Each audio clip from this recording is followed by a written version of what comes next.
Okay, can we have Mr. Larry Conway? Good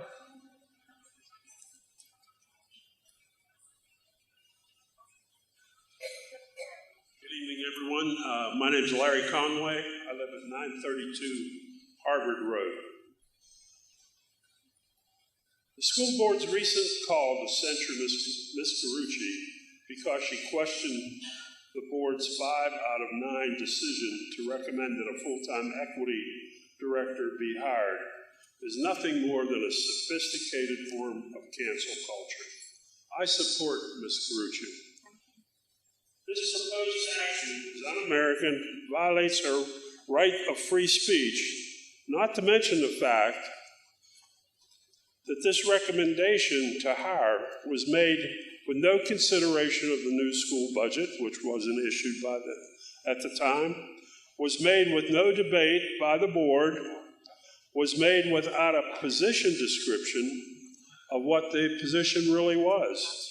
It was made with no discussion or input from the parents or concerned taxpayers. I consider the board's action in this matter to be quite brutish.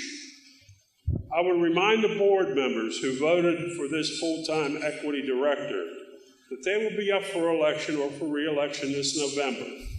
I therefore call on the board members to reconsider their vote to hire a full-time director until such time as a proper debate on the subject is concluded with agreement by the parents and the taxpayers.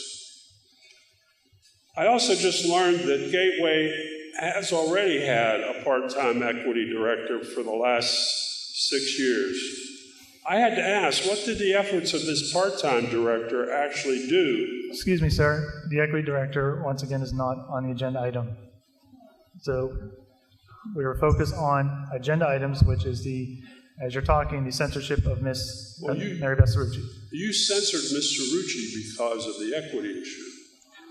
You No. brought the issue together. No. You brought the issue together, not me.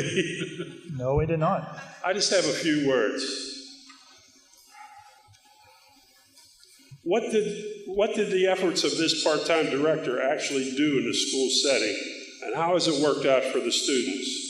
I was told that the number of achievement paths for the students was reduced from 3 to 2, and this resulted in lowering standards for important subjects like math, chemistry, and physics for many students. This is exactly what the students don't need, but it is a necessary byproduct of efforts at equity. You see, equity doesn't mean that every student be provided with equal opportunity to learn. No, equity means that each student should have equal outcome. The best equal outcome would be to maintain school standards and not impact achieving students, but most importantly, improve efforts to raise non-achievers into higher academic rungs and use this as the standard of success for your efforts. I think this board, in conjunction with the teachers, identify, with or without a full-time equity director, how the district can best serve all the students, high, middle, and low achievers. We have the entire Gateway school system, teachers, aides, administrators, a $70 million+ budget, and the school board at our disposal to improve student achievement, all students. But if we identify equity as equal outcomes, achieved by favoring some while depriving others, as many people think it will, can a new full-time director improve the non-achieving students, improve the average students, while continuing to challenge the high achievers? I don't think so. Equity for the sake of equal outcome can only be achieved by lowering the bar, lowering school standards. This will require dictating which students get favored and which students get deprived of what they deserve.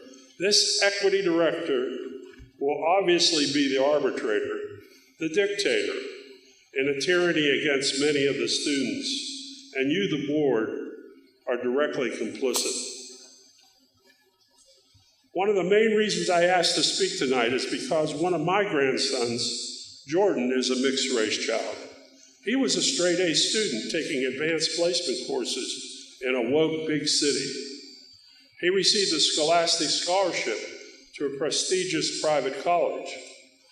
He soon realized he had been lied to. His education wasn't first rate or even second rate. Thank God that through his hard work Mr. Conway, and his parents' hard work, he graduated. Mr. Conway, the 5 minutes are up. I do apologize.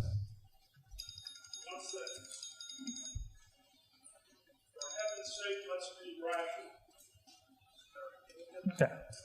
Mr. Thank you. Hoffman, it's usually courtesy when the alarm goes off to allow them a 30-second closure, not just cut their mic and cut them off.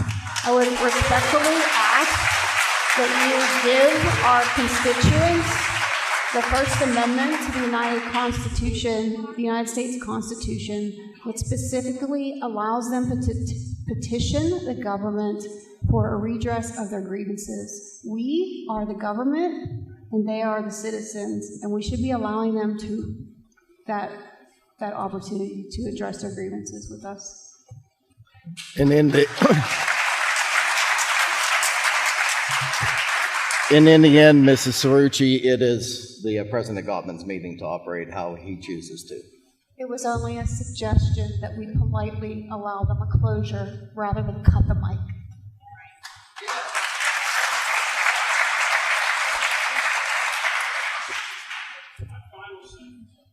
Okay. We get the mic on? All right, you're good. For heaven's sake, let's be rational. Use the monies that this equity director position will require for the students who need it most after a 1.5-year lockdown. Or it will be our fault if our students fail after graduation.